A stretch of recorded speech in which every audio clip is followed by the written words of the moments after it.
Hello there. I'm Windermere Real Estate's Chief Economist, Matthew Gardner.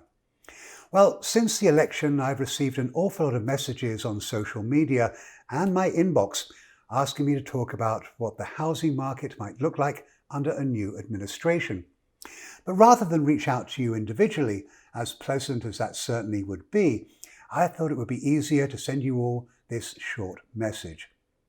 So let me start with the main reason why I haven't addressed this issue yet. And it's actually rather simple. I don't know. You see, it's really not about the presidential election results being disputed. I assume that will sort itself out at some point, but it's impossible for me to offer any meaningful analysis until I know who controls the Senate. I'm afraid we're not going to know that until January, when we get the results of the two runoffs for Senate seats in the state of Georgia.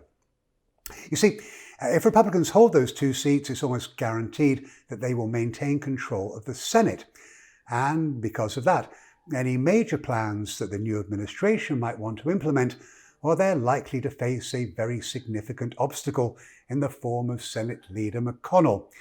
So, unfortunately, any quantifiable analysis that I might be able to offer, right now it would be nothing more than pure speculation.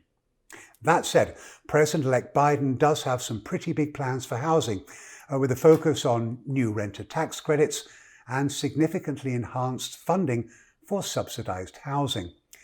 But he also does have some goals for the ownership housing market as well, and some of them are actually rather exciting. A couple, however, not so much.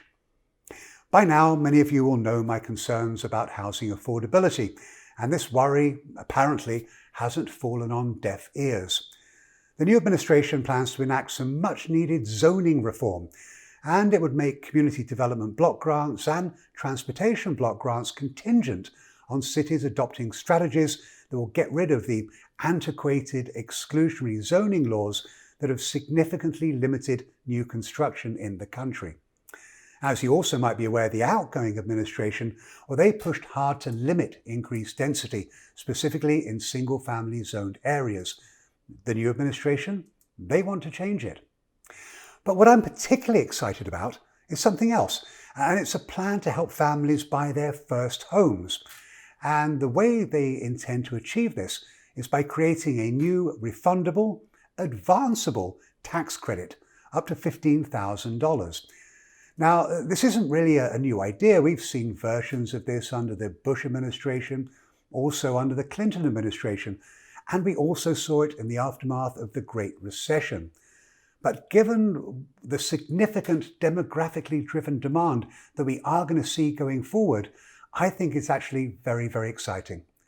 Now, there are also some negatives, and the one I'm watching very closely is the possibility of the elimination of 1031 exchanges. And for those of you who may be unfamiliar with this program, it allows owners of real estate investments to swap one investment for another without paying any federal income taxes on the increase in value of the asset that they sell. And the new administration, it's also considering stopping investors from using real estate losses to lower their income tax bills.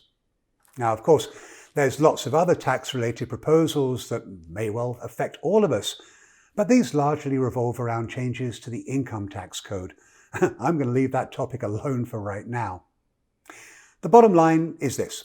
There are proposed changes that will have an impact on housing, both rental housing as well as ownership housing.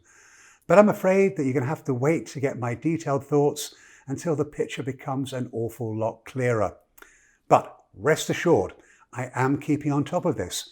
And as soon as I know anything, I promise you will too. So for now, take care. I'll be in touch. Bye now.